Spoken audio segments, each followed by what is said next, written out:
My sister leaned across the table, stared at my child, and said, "Your son doesn't deserve to be at my son's birthday." She said it slowly, like she wanted to savor the cruelty, and all I'd done was tell her no, I wasn't buying her the luxury car she'd circled online like it already belonged to her. For a moment, the room froze. Then everyone burst out laughing, even my parents, as if hurting Mason was entertainment. I looked at my son, then at them, and said quietly, "Everyone will get what they deserve." None of them imagined what that would actually mean. I should probably tell you who I am before the rest of this makes any sense. My name is Adelaide. I'm a 34-year-old music producer in Los Angeles, the kind of person who works more with headphones than people. Most days, it's just me, a half-finished melody, and my son Mason drawing dinosaurs beside my desk while I chase deadlines. I'm a calm person by nature. I've had to be. When you grow up in a family where storms appear out of nowhere, you learn to keep your own weather steady. I was the fixer long before I had the word for it, the kid who translated adult problems into solutions. I was 10 when the heater in our apartment burned out and filled the air with the smell of scorched dust. My mother argued with bills on the kitchen floor while Lily, 4 years younger and already dramatic, cried loud enough for the neighbors to check in. Back then, loudness got attention in our house. Quiet competence got responsibility, so I learned to hold things together. When I started earning money from songwriting, it didn't even occur to anyone to ask Lily for help. It was automatic: the broken AC at my parents' house, the groceries my mom said she'd pay me back for my dad's insurance premium. He forgot about Lily's gas, Lily's makeup, Lily's pop-up event, Lily's new project, Lily's next idea. I didn't mind at first. Helping felt like love, until it didn't. The more I helped, the more they acted like I owed them something, like stability in my life was a group resource they were entitled to withdraw from whenever they felt like it. And no one used that more aggressively than Lily. She was always rebranding herself. 1 month, she was a candle business owner, then a lash artist, then a coach. She'd send me pictures of her vision boards and the equipment she needed for her brand, followed by a not-so-subtle reminder that I was her older sister, the responsible one, the one who made real money. And I let it slide over and over until the week she announced she needed a luxury car for her new image. She sent me 3 links, all with price tags that made my throat tighten. When I didn't respond, she pushed. Group chat messages piled in, family pressure disguised as encouragement. My mother wrote, "Your sister needs stability." My father added, "Real family shows up." Lily ended with, "You're doing amazing in LA. Don't be weird. Just say yes." I didn't. Not this time. Which is why that dinner happened. Why Lily walked in late in her white outfit like she was stepping onto a stage. Why everyone at the table waited to see if I would play my usual role and make everything easy. I didn't. And instead of asking, why they laughed. That was when something in me quietly shifted, and for the first time in my life, I understood this truth. The moment you stop playing the part they wrote for you, the whole cast turns on you. Dinner that night felt like stepping into a play I didn't audition for. The dining room in my parents' house hadn't changed in years. The wobbling table from my childhood, the hum of the old ceiling fan, the faint smell of overcooked chicken. Mason sat beside me, swinging his legs, tapping a quiet rhythm on his plate. My parents chatted with Lily as if nothing in the world had weight. Then Lily shifted the whole air in the room with one sentence. So she said, stirring her tea like she was performing for an invisible camera, "My car died. And I already told my followers, I'm getting a new G-Class. The matte one." She glanced at me. "You saw the links." I didn't answer immediately. I cut Mason's chicken, handed him a napkin, took a slow breath. Lily leaned back, annoyed by my silence. "Just confirm you're covering the down payment. It's not a big deal. You make real money." My mother murmured something about supporting family. My dad chimed in with his usual, "You're the stable one, Addie." I put my fork down. "No." The word landed like a dropped plate. Everyone blinked, waiting for the punchline. Lily snorted. "Come on." I said no, I repeated. My father actually laughed. "She's joking." My mother smiled tightly.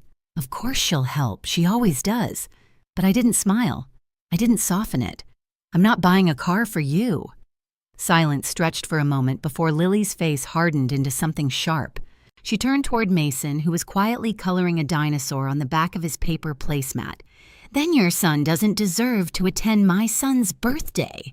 It came out smooth, cold, rehearsed, like she'd been waiting to use it. Mason's marker froze mid-line, his shoulders pulled in. He looked up at me uncertain, like he couldn't make sense of an adult hurting him on purpose. I felt something inside me pull taut. Not anger, not yet just a clean, sterile realization. My family wasn't just okay with Lily using me. They were okay with her using my child. My aunt snorted. Someone whispered savage like she had delivered a punchline. My mother actually covered a smile with her hand. My father shook his head but didn't say a word. No one told her it was wrong. No one even looked uncomfortable.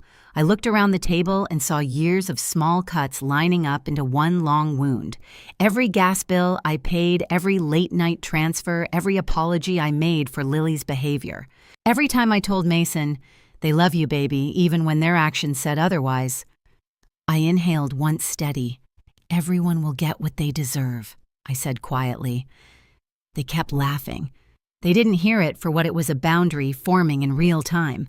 After dinner, while they ate dessert and Lily announced her color theme for the birthday party, I helped Mason with his shoes. He leaned into me, small and warm. "Did I do something wrong?" he whispered. That sentence broke something wider in me than anything Lily had ever said. "No," I told him. "You did everything right." Parents are supposed to be shields, and in that moment I realized I had been shielding the wrong people for years. At home, after Mason fell asleep with his dinosaur still clutched in his hand, I sat at my desk staring at the glow of my laptop.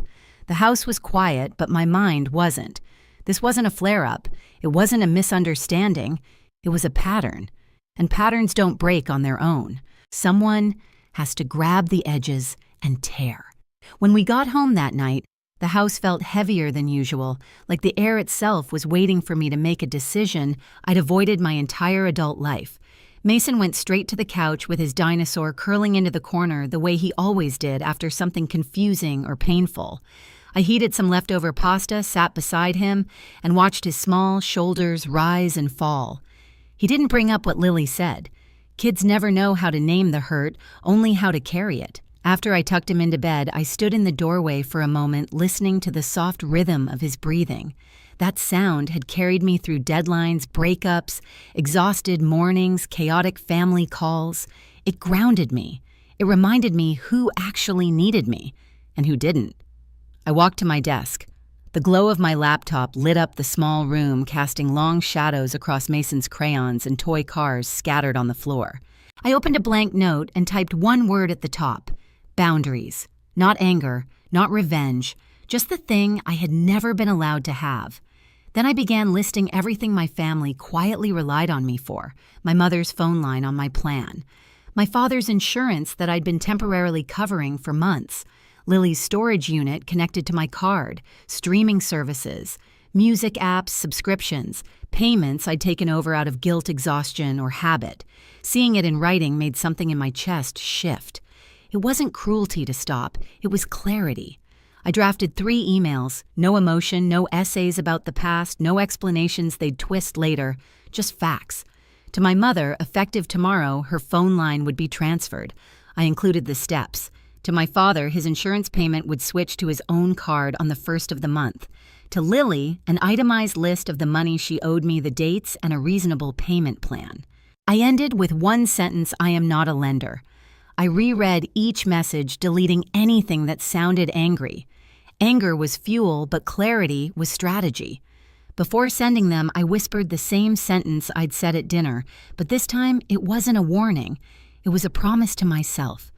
Everyone will get what they deserve. I hit send. The house stayed quiet. No alarms went off, no explosions, no drama, just silence. A fresh kind of silence. The kind that comes right before your life splits into before and after. Tomorrow was Jaden's birthday party. They expected me to show up, smile, and fold like I always had. But tomorrow, I wasn't going as the family fixer. I was going as Mason's mother. The next morning, the sky over Los Angeles looked washed out, the kind of pale blue that feels too bright for how heavy your chest is. Mason woke up early, excited in that innocent way only kids can be. He held the birthday card he'd drawn for Jaden, a blue, scribbled car with crooked wheels and a tiny stick figure waving from the window. "Will he like it?" he asked. "He'll love it," I said, ruffling his hair. I didn't tell him the truth. Buzzing under my ribs today wouldn't go how anyone expected. We drove to my parents' neighborhood, passing rows of identical houses with trimmed lawns and plastic seasonal decorations. Mason kicked his heels softly against the back of my seat, humming a tune he'd heard me mixing the night before. When we parked down the street, he climbed out, still holding the card carefully with both hands. The party was already in full swing. I could hear music from the sidewalk, kids laughing, a dog barking, someone shouting for more cotton candy. A bright arch of blue and silver balloons framed the driveway. A folding table held cupcakes, each topped with printable cartoon faces. The rented bounce slide towered over everything, shimmering under the sun. It was the kind of birthday party that looked perfect on social media. As soon as we stepped toward the yard, Lily spotted us. She stood near the arch wearing a white jumpsuit and oversized sunglasses, even though the party was mostly in the shade. Jordan lingered beside her, holding a cluster of balloons, looking as checked out as he always did. Lily crossed her arms. "Oh, you came." I ignored the tone. "We won't stay long." She looked down at the birthday card in Mason's hands, then back at me, her lips curving into a smug smile. "Did you bring the keys to my car?" Even now she was committed to the bit. I didn't look away. "No." Her smile dropped. "You're really doing this here." Before I could answer, my mother appeared behind her like she'd been summoned. "Adelaide?" she whispered sharply. "Don't cause a scene. The children are present." My jaw tightened. I'm not causing a scene. But yesterday she said my son doesn't deserve to be here. A few nearby parents turned their heads. I hadn't planned on an audience, but maybe it was necessary. My dad stepped forward from the grill, flipping a spatula in his hand like he was gearing up for a lecture. "Let's be reasonable. Your sister was upset." "Upset doesn't give her the right to attack a child," I said. Lily scoffed. "Oh, please. It was a joke. Don't be dramatic." Mason's fingers tightened around my hand. I felt him lean into me. The moment sharpened. This wasn't the time to shrink. I knelt down to Mason's level. "Buddy, can you go sit with Grandpa for a minute?" He hesitated, but nodded and took a few small steps toward my dad, clutching the card like it was fragile glass. I stood, and everything in me settled. My voice didn't rise. It didn't need to. "I'm done," I said. Lily laughed, once confused. "Done with what?" "Being ridiculous, all of it," I said. "With paying for everything. With being treated like I don't matter. With you talking about my son like he's leverage." Her sunglasses slid down her nose. "You're punishing us because you don't want to help your family. I'm setting boundaries because you don't know how to respect family." My mother tried again. "Addie, no," I said, turning to her. "Mom, this is important. You all stood there last night and laughed while she humiliated Mason. That's not family. That's cruelty." The yard grew quieter. A couple of adults drifted closer, the kind of quiet that comes before a storm or a reckoning. I turned back to Lily. "I've covered your bills, your debts, your emergencies, your hobbies, your rebrands, your impulsive purchases, your short-lived businesses. I've covered things you don't even remember because you never asked how they got paid." Her mouth opened, then closed. "As of today, all of it ends." My dad frowned. "What do you mean, ends?" "Your phone line's transferred. Your insurance moved back to your card. Your storage unit no longer my responsibility. Subscriptions canceled." Jordan muttered under his breath. "Damn." I continued. "And Lily, I've sent you an itemized list of everything you owe me. You'll pay back what you can in a reasonable plan. I'm not a bank. I'm not a safety net. I'm not your personal investor." She took a step forward. "You can't talk to me like that." "I can," I said. "And I am." My mother whispered, "Adelaide, people are staring." "Good," I said. "Maybe someone should witness this because I'm done being the quiet one." Lily pointed at me, voice rising. "You're ruining Jaden's birthday." "No," I said. "You tried to ruin Mason's childhood." That landed. Hard. Even Lily blinked. Before anything else could break, Mason tugged at my sleeve. "Can I give him his card now?" "Of course," I said. He walked over to Jaden, holding the drawing with both hands. Jaden looked at it, then at me, then at Lily, and threw his arms around Mason. Kids always know the truth faster than adults. They don't care about power. They care about people. That one hug said more than every speech in the yard. I put a hand on Mason's shoulder. "We're heading out." Lily's voice cracked. "So you're just walking away?" I nodded. "Yes. And if you want to be part of our lives again, you apologize to Mason. You treat him with respect, and you talk to me like a sister, not a wallet." My dad stepped toward me like he wanted to intimidate me the way he used to when I was younger. But I wasn't that girl anymore. I stood steady, taller somehow. "Don't make this bigger than it is," he warned. "It already is," I said. "You just didn't see it because I was carrying all of it for you." For the first time, my mother looked genuinely shaken. She glanced at Lily, at Mason, at the people around us. There was something like realization flickering behind her eyes. We walked toward the car. The air had that strange silence where even the birds seemed to pause. As I opened the door for Mason, I heard my aunt whisper behind me, "She means it." Yes, I did.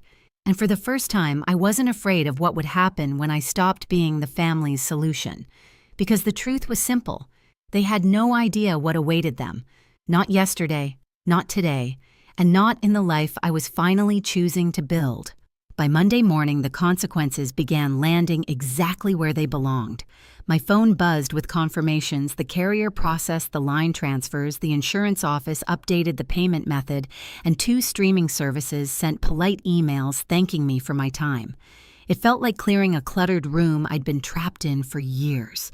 My mother called first, not frantic the way I expected, just quiet. "My phone isn't working," she said. "I sent you the steps," I answered gently. "You can handle it." There was a long pause. "Okay." My father didn't call, but he sent a short message. "Got the insurance notice." Nothing more. The absence of anger was its own shift. Lily, however, erupted. Text after text, each more frantic than the last. The storage facility had contacted her. The auto charge failed. Her posts online grew vague and melodramatic.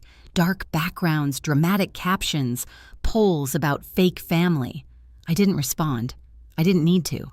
The boundaries were doing the work for me. 2 evenings later, my mother showed up on my porch. This time, she didn't push inside. She just stood there, wringing her hands. "You're right," she whispered, "about what happened to Mason. About all of it." It wasn't an apology, but it was the beginning of one. The next morning, my phone buzzed again. A message from Lily. I was wrong to say that about Mason. Just one sentence. It was enough to show something had cracked. A week later, I took Mason to the park near our place. The late afternoon sun turned the grass gold, and he raced down the slide with a laugh so full and unburdened, it felt like a kind of victory. For the first time in years, there was no buzzing phone, no incoming crisis, no quiet dread in my chest. Just us, just peace. I watched him run toward me, cheeks flushed, and I realized something simple protecting him didn't require sacrificing myself. It required boundaries. Clear, calm, non-negotiable boundaries that no one could twist again.